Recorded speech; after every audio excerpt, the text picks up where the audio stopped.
Listen to the telephone conversation about advertising a house for rent and answer questions 1 to 7.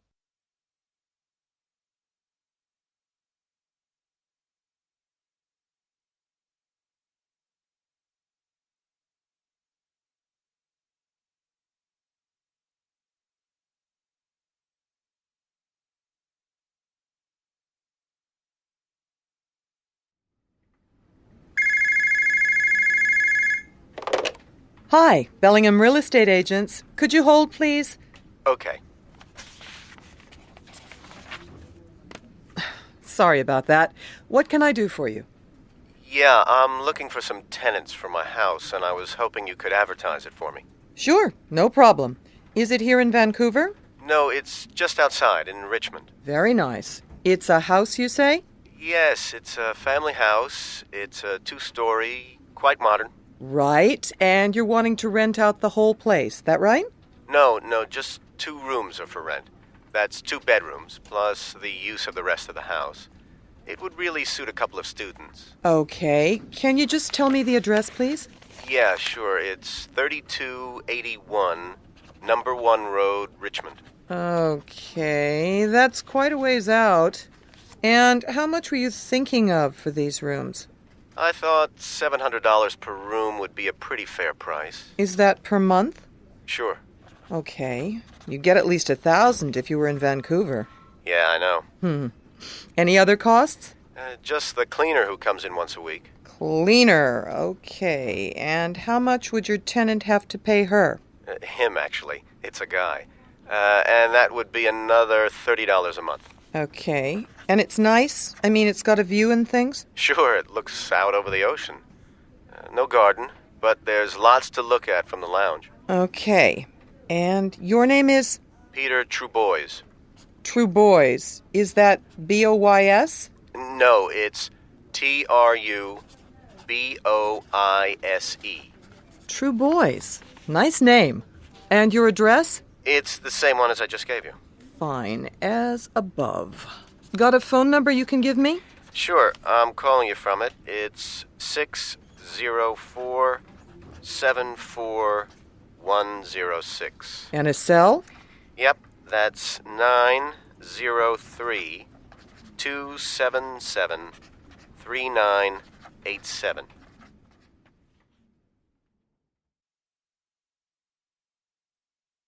Before the conversation continues, you have some time to look at questions 8 to 10.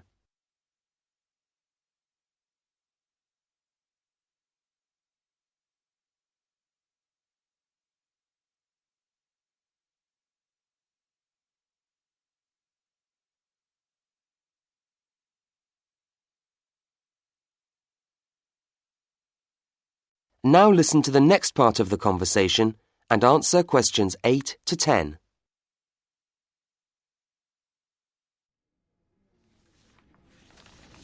Good. Now let's get down to the serious stuff. What have you got in the kitchen? A fridge, of course. Yes, a fridge, and there's a dishwasher. Got facilities for washing clothes? Yeah, a washing machine in the basement, and a dryer, too. Okay. Gas or electric stove? Electric, and there's a microwave as well. Fine. Now, what about the house? Anything worth mentioning? Sure, there's a room for playing ping pong and pool. Great. And how's it heated? It's got central heating, but no fireplace. That's too bad. I like an open fire in winter. Air conditioned? No. No conditioning. I suppose you've got a TV? Sure. Cable? Afraid not. I never got around to putting it in. Fine. What sort of tenant are you looking for? Students, you said? That's right. Although, it's quite away from the university, though. I guess they'd need a car. That's true. Still, there's a shopping mall just a block away. I'm looking at a map right now. Yep, just a small one. No movie theaters or anything like that. We're right by the beach, though, and that's something. Sure, especially in this weather. I wish I was there myself. Any other entertainment in the area? There's a cocktail lounge on the corner and a couple of hamburger joints. You'd have to go downtown for a movie, though. Oh, and Boyd Park is only a couple of 100 yards away. Okay, Mr. Trueboys. I'll post this up for you, and I hope you have some luck. Thanks. Bye. Bye, and take care. Sure. Thanks.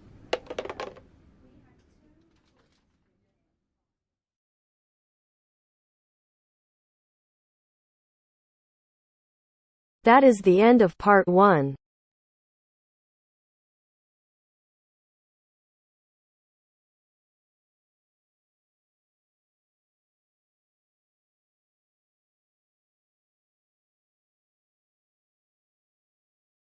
Now turns to part 2.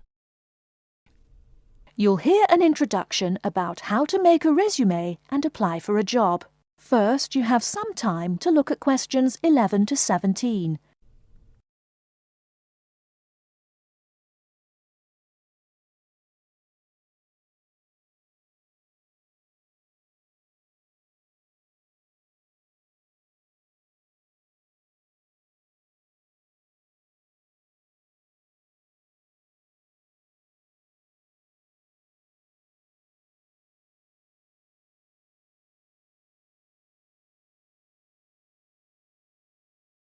Now, listen carefully and answer questions 11 to 17. Welcome everyone to today's seminar on CV and interview skills. Remember, your CV is probably the most important document you will ever write.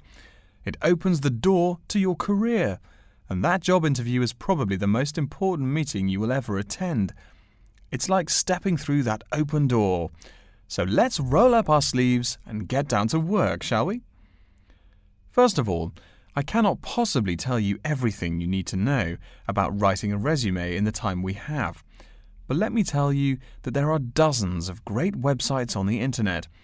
These will give you all the suggestions you need. If you look at the paper I gave you, you will see a list of the dozen most popular sites. I can mention a couple of important points, however. One is that your CV or resume should not be too long. A page is about right. Why? HR departments do not have the time to read long documents. Too many people are sending too many CVs. After all, the economic crisis of 2008 is still very much alive. Everyone needs a job now. No matter how short you make that resume, though, you do not want to forget to tell HR how to contact your references. References are people who will give you a recommendation for a job. That's usually an ex-boss or a professor who knows you well. Do not use relatives. I don't care how much your mum loves you. Also, when you send that CV, be sure to include a typed cover letter. A cover letter is a letter where you basically are asking for a job.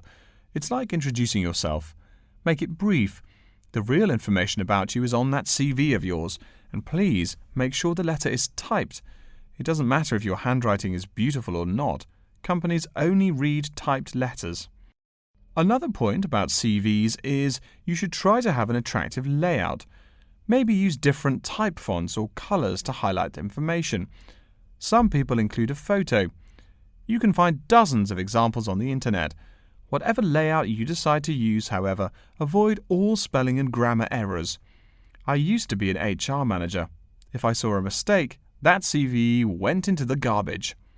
Something you write in a CV is a description of your skills and experiences in an interesting way. Mention training, too. I mean, these are what get you hired. Do not just say, I have lots of experience, or I have many skills.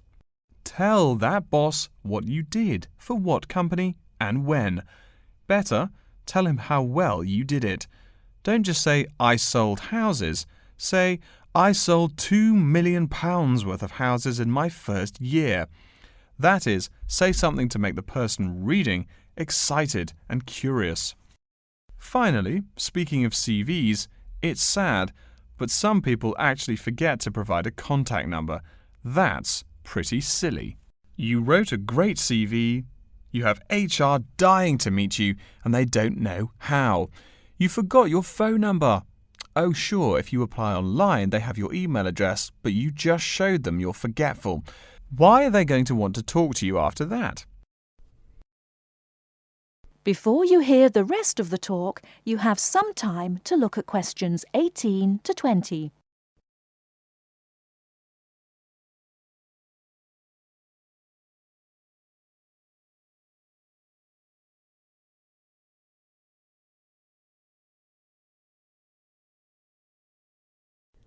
Now listen and answer questions 18 to 20. All right, moving on to the actual interview. I'll go over what you need to know by the end of it and what you can discuss and negotiate on later once it looks like you'll be offered the job. First, there's working hours.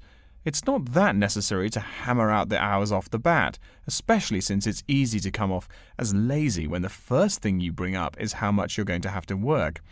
You can also find out more about possible promotions later on. It is important, however, to get a feel for how much you'll be paid. You should make sure the salary range is commensurate with what you're worth, and if you're not, you can move on to better opportunities. Being sure you're going to make what you want to live on is much more important than issues like your pension. You're all so young that your pension is not going to matter for quite a long time. You should find out about what skills you must know for the job and what they'll teach you. In addition, if the company will provide training, you should find out how long the training period is and whether it is paid. Beware of any jobs that want you to train for a long time without appropriate compensation. Speaking of compensation, find out about holidays as well. Do you get paid vacation time? Are you allowed to take personal days? Do you have to work on national holidays? Once you work out these main issues, you can move on later to details like the location and expected attire and whatnot. Wow, that's a lot of information. Let's take a break so you can think everything over and ask any questions you may have. Don't hesitate to come and see me if you need any clarification on all this stuff. That is the end of part 2. You now have half a minute to check your answers.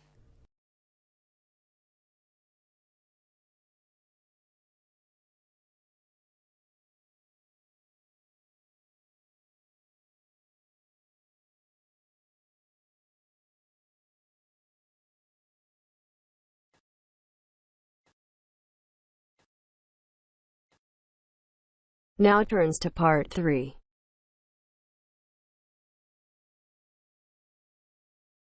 You will hear two students called Jimmy and Kathy talking to their tutor about the current research paper. First, you have some time to look at questions 21 to 25.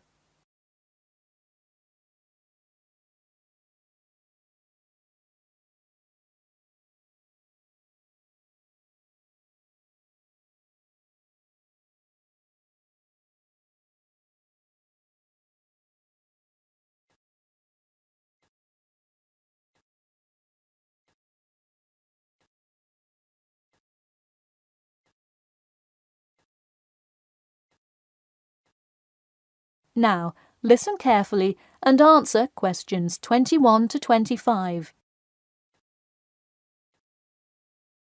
Before we start, Jimmy and Kathy, thanks for coming in today to talk about your current research paper. Well, I will also give you some suggestions for your future presentation later. That's great. OK, I've read the introductory chapter, and so far I like where you're going with your research, you two. Thanks. What did you think of the procedure section? I haven't got there yet. I'll get to that and the results and discussion section in a bit. Oh, if you haven't read the rest, are you just saying you like the introduction?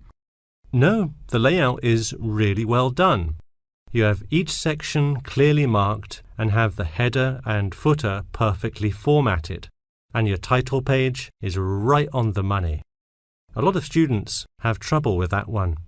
To be honest, we did refer a lot to the example we received in class. That's good to do for spacing and layout, as long as you're not also copying the information. The background information is a little sparse, though. You may want to add to it. You think so? I was more worried about whether I had enough data. You definitely need more background information, I would think about finding some more online articles or doing more research in the campus library. That's a good idea. We can go tomorrow. I find it too tough finding the subject matter in the online journal database. I also like being able to flip through the physical journal, as opposed to trying to scroll down on a computer. Me too. Oh, I almost forgot. I've included all of my citations in the abstract, but could you help me with the bibliography? I should be using a bibliography, right? Not an appendix. Sure, I can help with that. Yes, for this type of scientific research paper, list all sources that you cite in the body of your paper in a bibliography.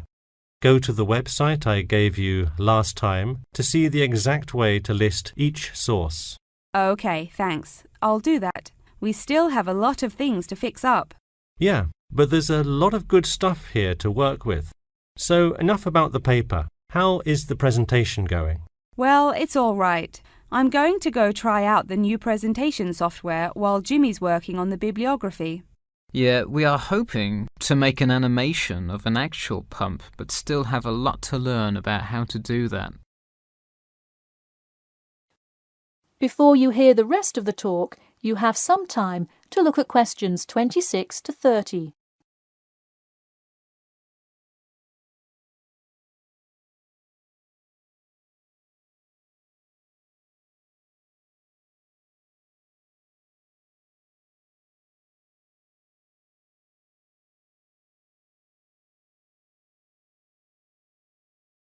Now, listen carefully and answer questions 26 to 30. Who would have thought before we started this project that we would be able to recreate the motion of a pump? This stuff is just so interesting. So glad to hear it. Yeah, I am glad I took engineering this semester. I would definitely like to keep up with it. You know, there's an organization called the Machine Engineer Society. You should look into joining it. You'd need to score well in your engineering class to qualify, but I think you can do it. Interesting. I will definitely check it out. I would really like to get in contact with some professionals in the engineering field to find out more. I don't really know anyone in the field now, though. I think if you keep meeting people in your classes and professors, you'll be able to get in contact with some really helpful people. Well said, Jimmy. If engineering pumps is something you both are specifically interested in, make sure you stay up to date on new developments. In fact, you could visit the local water treatment facility periodically to see what new developments are going on. That may be a good way to get some practical experience. Well, I don't think they would let you handle any equipment by just visiting the facility. If you really want to get your hands dirty, so to speak, I would recommend instead seeking a summer internship. Wow, you have so many helpful suggestions for getting a leg up. Now, if only you could tell me how to get my work published. Wouldn't that be nice? Well, honestly, all you really need to do is, once you have a dissertation, present it. Present it often and to many audiences, and once you get feedback, adjust it. You'll get published one day. Wow, this meeting has been truly inspiring. Thanks for your help. That is the end of part 3. You now have half a minute to check your answers.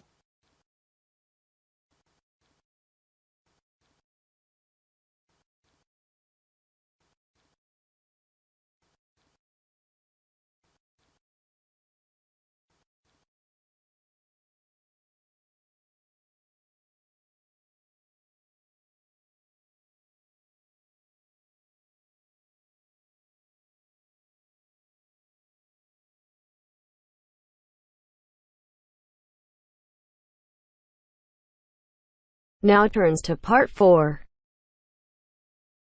Now, listen carefully and answer questions 31 to 40. Good morning, everyone.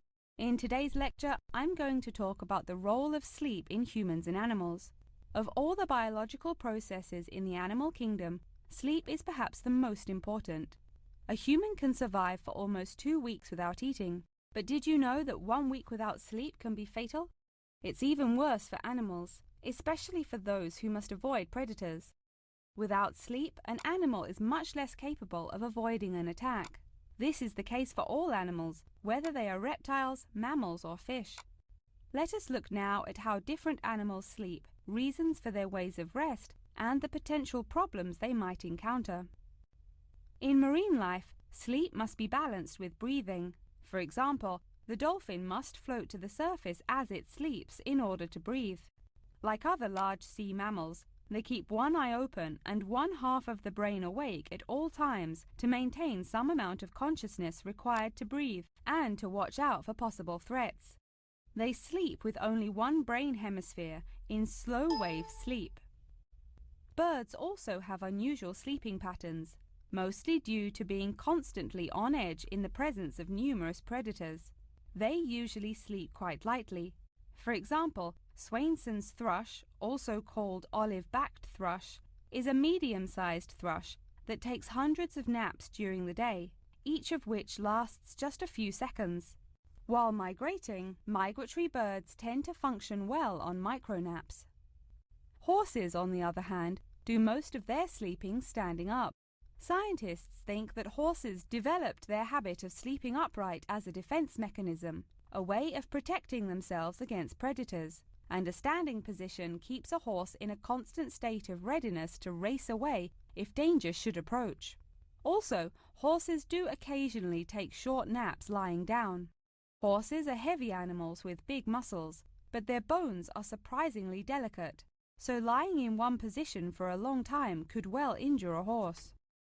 Just like humans, animals can also have sleeping problems. Dr. John Hendricks and Adrian Morrison from the School of Veterinary Medicine, University of Pennsylvania in Philadelphia, determined that certain diseases were primarily associated with the sleep states in animals. In their research, they emphasized that because so much in this area still remains unclear, animal models were very important for studies of sleep disorders. The physiology of sleep in animals is similar to that of humans.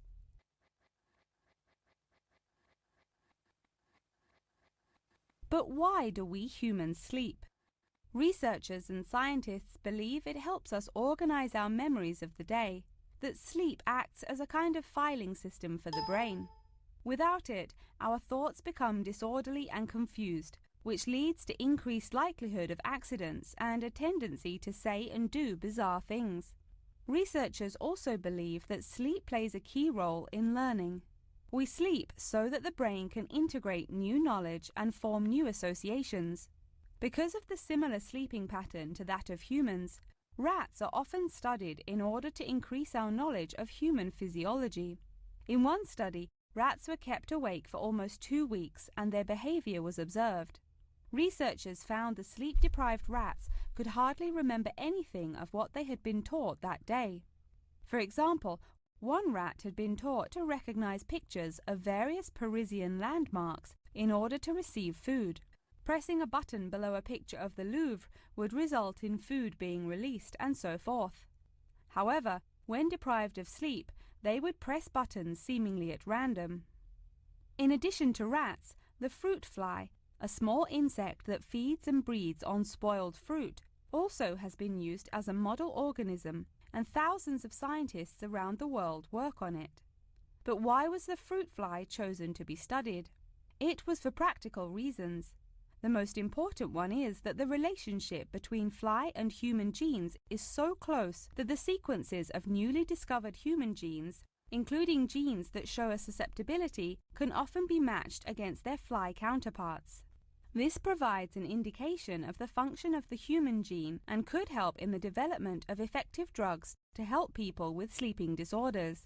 Therefore, many scientists today choose to study the genetic structure of the fruit fly, which could make a particularly important contribution to the understanding of developmental processes in humans. In conclusion, sleep is a necessary part of life, not just for humans, but for the entire animal kingdom.